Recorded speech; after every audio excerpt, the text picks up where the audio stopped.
Moreover, opponents of PAS go further and argue that um, allowing PAS based on the principle of autonomy or self-determination not only is self-contradictory, but it's also logically absurd.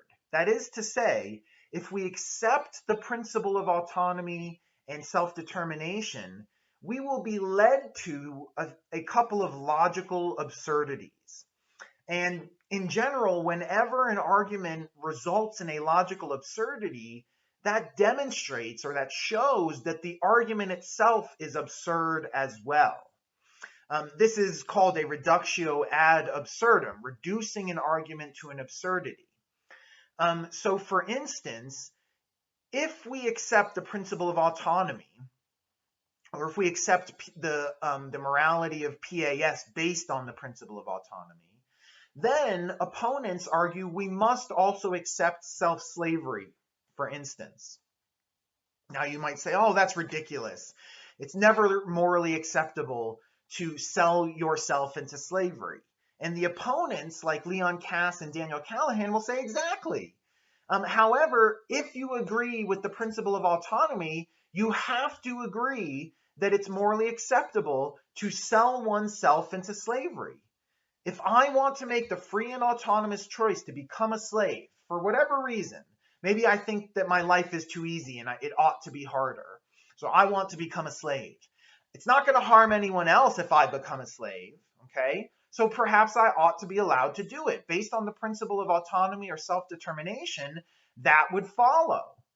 But that's absurd. It's not okay for me to throw away my life and become a slave. So that shows that the argument based on autonomy and self-determination is flawed somehow because it leads to a flawed result. Similarly, and perhaps this is the more realistic and concerning result or logical absurdity, opponents argue that if we accept the argument based on autonomy, we will not only have to accept PAS for terminal patients, we will also have to accept it for healthy people as well.